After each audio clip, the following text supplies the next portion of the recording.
à écouter tout le monde. Un autre sujet qui va peut-être pas améliorer le moral des Français si ce projet aboutit.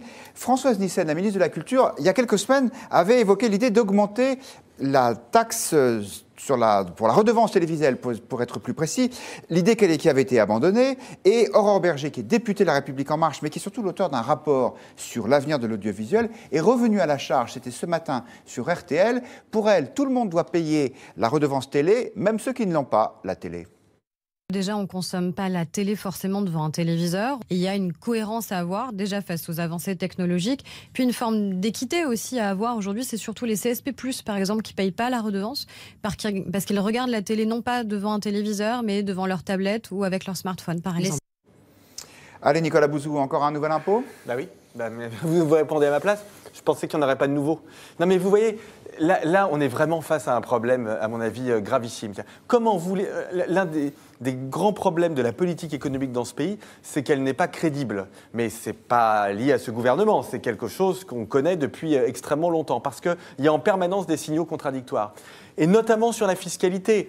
Tous les présidents de la République, en tout cas les trois derniers, Emmanuel Macron, François Hollande et Nicolas Sarkozy, ont à chaque fois quasiment juré sur leur Dieu qu'il n'y aurait pas de nouveaux impôts, pas de création d'impôts. Et 2 ou 3 jours après, on a réapparition d'un impôt, d'une taxe, etc. Et ce gouvernement est en train de tomber dans ce panneau. Donc comment voulez-vous ensuite que les gens, je reviens à mon histoire de taxe d'habitation, j'en fais pas une obsession, mais les gens se disent, on nous supprime la taxe d'habitation, c'est pour mieux nous reprendre de l'argent ailleurs. Et le problème, c'est que je ne suis pas en capacité de leur donner tout à fait tort quand j'entends Aurore Bergé, qui est une amie, une personne charmante par ailleurs. Voilà, sauf que ce n'est pas décidé pour l'instant. Et puis, oui, mais elle est parlementaire de la majorité. Et voilà. Et elle est médiatique et elle est connue. Et en plus, effectivement, c'est déjà la deuxième tentative après celle de Françoise Nyssen. Éric Licoty, cet argument, quand même, il est assez recevable. Aujourd'hui, les gens regardent aussi la télévision sur leur PC, sur leur tablette, sur leur smartphone. Donc, il est logique de faire payer tout le monde ? Mais pour rejoindre ce que vous avez dit, il y a un effet de sens. Alors effectivement, c'est un ballon d'essai. Je pense que c'est pas gratuit. Elle lance ça pour voir la polémique, voir comment ça va prendre, et puis on reviendra. Mais pourquoi pas une taxe sur le tabac pour les non-fumeurs ? Quand on reçoit ça là, qu'on est simple citoyen, qu'on n'a pas on ne comprend rien. Alors après, vous pouvez me justifier autant que vous voudrez en disant mais oui, vous avez un ordinateur pour regarder la télé. Mais j'entends ça quand on parle que c'est d'abord de la confiance, c'est d'abord une impression, le pouvoir d'achat. Est-ce qu'on se sent les moyens de pouvoir acheter ? Eh bien là, c'est désastreux. Effectivement, ce que vous dites, oui, une taxe sur le tabac si on n'est pas fumeur, une taxe sur l'essence si on n'a pas de voiture, etc. C'est désastreux. Alors, j'ajoute quelques chiffres. Donc, la redevance, c'est 139 € par foyer. Et il y a 73% des foyers fiscaux qui la payent. Ça veut dire qu'il y a à peu près un Français sur 4 qui déclare au moment de payer sa taxe d'habitation qu'il n'a pas la télévision et que donc il ne la paye pas. Daniel Bilalian, vous avez été l'un des piliers du service public télévisuel en France. Est-ce que vous voyez cette réforme d'un bon œil si elle permet d'apporter plus d'argent à France Télévisions ? Non, ce qui était justifié, la redevance de mon temps. Pour me voir, il fallait payer, mais il n'y avait que pour payer un salaire sûrement confortable. Que cette possibilité-là. Vous aviez 3 chaînes de télévision, 4 chaînes avec TF1. Donc il n'y avait rien de plus normal. Et puis les choses étaient simples, les gens aiment les choses simples. Avant, quand vous alliez acheter votre poste de télévision, vous remplissiez un papier et le vendeur de poste de télévision vous déclarait au fisc et vous receviez une redevance. Ce n'était pas plus compliqué. Comment laisser penser que des jeunes aujourd'hui, face à leur smartphone, qui ont des abonnements à Netflix, à droite, à gauche, vont payer une redevance ? C'est une couillonnade de dire ça. Comment ? Même comme un ballon d'essai. Et alors, je ne parle pas du reste, on va supprimer la publicité sur Radio France, mais on va rajouter la publicité sur France 2 le soir pendant 5 ans. Pourquoi 5 ans ? On sait pourquoi l'enlever. C'était pour faire plaisir à Bouygues de la part de Sarkozy. Bon, n'y revenons pas, c'est pas ça, c'est passé comme ça, ça s'est passé comme ça. Non, mais je veux dire, on est au niveau d'ânerie. Et justement, ces jeunes députés qui arrivent du mouvement En Marche, on sent que ce ne sont pas des politiques pour sortir des choses comme ça. Ce ne sont pas des politiques, c'est bien ça le problème. Et des âneries, ils en sortent toutes les semaines, infaisables. Ça, c'est infaisable ce qu'elle a dit là. Comment vous allez expliquer à un gamin de 18 ans qui a 3 téléphones, qui est toute la journée branché, qu'il faut qu'il paye une redevance ? La redevance, c'est 1958, pour voir le général de Gaulle. Pointe à la ligne. Avec Michel Droit. Avec Michel Droit. C'est l'époque où la télévision publique était moins de gauche qu'aujourd'hui, donc on avait peut-être plus envie de la regarder. Là, c'est un témoignage personnel que je vous donne. Si vous voulez savoir, la télévision publique a été sous non pas la menace, mais était très dirigée par le gouvernement jusque dans les années, moi je connais bien ça, jusque dans la cohabitation de 86, a mis un terme à la puissance publique à la télévision. La vraie liberté des journalistes de télévision, c'est 86. Entre Chirac et Mitterrand, là, ça a été fini. On faisait semblant d'écouter l'un pour ne pas écouter l'autre, et donc ça s'est terminé à ce moment-là. On a retrouvé notre entière liberté, ce qui n'avait pas toujours été le cas auparavant. Michel Droit n'était pas indépendante. Même si sur certains médias du service public, je pense à France Inter par exemple, on a surtout la liberté d'être de gauche. En tout cas, c'est ce que ressent l'auditeur. Mais ça encore, c'est un avis personnel. Est-ce que c'est une bonne idée Je ne dirais pas de gauche, je dirais bien pensant. Est-ce que c'est une bonne idée d'élargir la redevance télévisée? 78% de nos internautes trouvent que non. C'est votre point de vue sur Twitter. On nous dit, c'est écrit, pourquoi ne pas proposer d'être dispensé de redevance en échange de ne pas recevoir les chaînes publiques? Jean Debout nous dit, taxe et retaxe, stop, ça suffit. Anti-Mac sur le Figaro.fr. Nicolas Bouzou a raison, c'est une nouvelle taxe par semaine ou presque. Et sur le Figaro.fr encore, Guillaume, à quand la taxe pour respirer l'air ambiant qui nous entoure? Guillaume Bernard, est-ce que vous n'avez pas envie de soutenir le gouvernement ou la majorité sur ce sujet? Parce que les points de vue sont presque convergents. Qu'il y ait d'abord, qui dit redevance, dit usage. C'est quand même un élément extrêmement important. Et donc, parce que l'on a l'usage des chaînes publiques, on est à payer ces chaînes publiques, directement ou indirectement, à la limite, pourquoi pas? Vous voyez, finalement, je les défends peut-être un tout petit peu. En revanche, moi, je voudrais mettre le doigt sur une question. La redevance est aujourd'hui de 140 euros. 139 euros. Mais pour combien de chaînes? On a besoin de X chaînes de radio, de X chaînes de télévision. Public. Je veux dire, quelle est la justification de l'existence de toutes ces chaînes et de toutes ces radios? À la limite, si les gens acceptent encore aujourd'hui de payer 139 euros, c'est qu'inconsciemment, ils pensent que c'est pour avoir la télévision. Oui, si on leur disait que c'est uniquement pour les chaînes publiques, je ne suis pas sûr qu'ils paieraient aussi facilement. Je pense que les gens pensent aussi cher. Je pense que les gens en général pensent que c'est pour avoir la télé.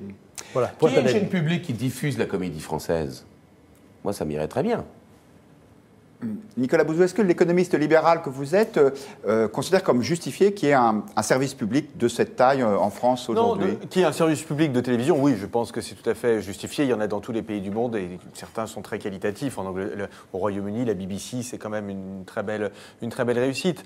Donc non, en revanche, mais ça, je crois que c'est ce que le président de la République a à l'esprit. Il y a évidemment trop de chaînes. Il y a trop de chaînes publiques.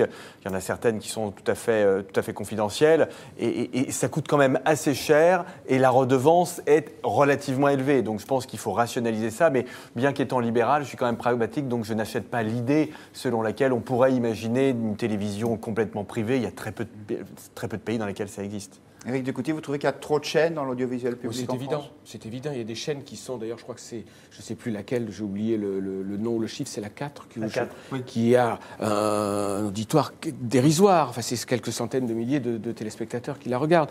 Donc, effectivement, moi, je trouve que le service public, il est plutôt de qualité. Je ne suis pas un gourmand de télévision, mais je trouve qu'on a un service public qui est plutôt de qualité. Je pense qu'on aurait plutôt intérêt à réduire ces chaînes. Mais au-delà de cette question qui est technique et que moi, je ne me permettrai pas sur lequel je me permettrai d'avancer, sur le plan politique, je trouve que cette saillie, vous l'avez déjà dit, elle est désastreuse. On nous annonce la fin de la taxe d'habitation. Chaque fois qu'il y a quelque chose qui peut être ressenti comme une avancée dans l'esprit des citoyens, paf, il y a quelque chose qui vient et qui lamine la dimension. J'entends en termes de communication politique, je trouve que depuis plusieurs mois, ce gouvernement est désastreux. Mais là, on est au cœur, je crois, vraiment au cœur des difficultés du gouvernement actuel. C'est-à-dire qu'on nous avait vendu une transformation et un changement, et nous retrouvons très exactement tous les travers de ce qu'ils appellent l'ancien monde. Oui, mais très exactement, sur tous les sujets. Et donc, je pense qu'on est vraiment. C'est-à-dire, l'ancien monde, c'est augmenter toujours les impôts, c'est ça? Bien sûr. Ça, typiquement en matière de politique fiscale, en matière de politique budgétaire. Le budget 2019, c'est du Hollande en un peu mieux. Ce qui n'est pas déshonorant dans mon esprit. Mais c'est du Hollande en un peu mieux. Ça n'est pas du tout un budget de transformation. Savez, en matière de télévision publique, il y a des choses très simples à faire. Il y a des économies à faire. Par exemple, on a lancé il y a quelques années France O à la demande des députés et sénateurs d'outre-mer qui voulaient que les journaux télévisés d'outre-mer soient diffusés en France. Mais alors, c'était une chaîne qui coûtait 3 millions d'euros par an en diffusion. Eh bien, petit à petit, on y a ajouté des programmes. On est à 30 millions. Pourquoi? On ne sait pas, parce que même les sénateurs et députés de ces régions ne veulent pas de cette télévision-là. France 4, pareil, c'était inutile, mais on l'a fait. Parce que, cela dit, quand vous êtes, moi j'ai été à l'intérieur de cette entreprise, quand vous dites des choses comme ça, simples, on rajoute ET, simplet, beaucoup plus compliqué que vous l'imaginez, évidemment. Ça veut dire que vous avez raison, mais vous vous étouffez. Ou vous avez la variante qui est c'est beaucoup moins simple que vous le pensez. Hein. Ben, c'est ça, c'est le fait qu'il y a des choses qui sont évidentes à faire et on ne les fait pas. Pour moi, France Ô, c'est synonyme de ça. C'est 27 millions d'économies par an. En quelques années, cette télévision qui ne devait rien coûter s'est mise à faire des programmes inutiles. Parce que même pas demandés par cette population d'outre-mer. Et ça, vous ne pouvez rien contre ça. Et puis, il y a un dernier élément, si vous me permettez, enfin, en tout cas de mon point de vue, c'est qu'il y a une suspicion d'une partie de l'opinion publique sur, je dirais, la liberté, la pluralité qui est représentée sur le service public. Quand on apprend récemment que Éric Zemmour serait persona non grata sur un certain nombre de chaînes payées par la redevance... Dans l'émission, on n'est pas couché de Pensez bien qu'évidemment, un certain nombre de contribuables vont avoir du mal à vouloir et accepter je dirais, de bon cœur à payer une redevance pour des émissions dans lesquelles ils ne se retrouveront absolument pas. Quelques réactions sur les réseaux sociaux. Et si on privatisait, nous dit Fab, tout le monde ne serait pas obligé de payer. Sur le Figaro.fr, c'est écrit, nous dit « Je me dispenserai largement des chaînes publiques et je suis bien sûr que je ne suis pas le seul ». Et est-ce qu'il y a-t-il encore d'autres réactions? Oui, il y a Olive sur le Figaro.fr qui nous dit comment ça se passe dans les autres pays d'Europe. Je crois que le principe de la redevance... Est-ce que s'il y a partout en Europe, alors ça je ne sais pas, je ne sais pas si quelqu'un a qu'en Allemagne, elle est plus chère qu'en France. Oui. En Grande-Bretagne, elle est relativement chère. Oui, je crois qu'elle est plus chère aussi. Mais le problème, la Grande-Bretagne, c'est différent. Il y a l'histoire de la BBC. Voilà. La BBC, c'est le symbole de l'égalité, de l'honnêteté.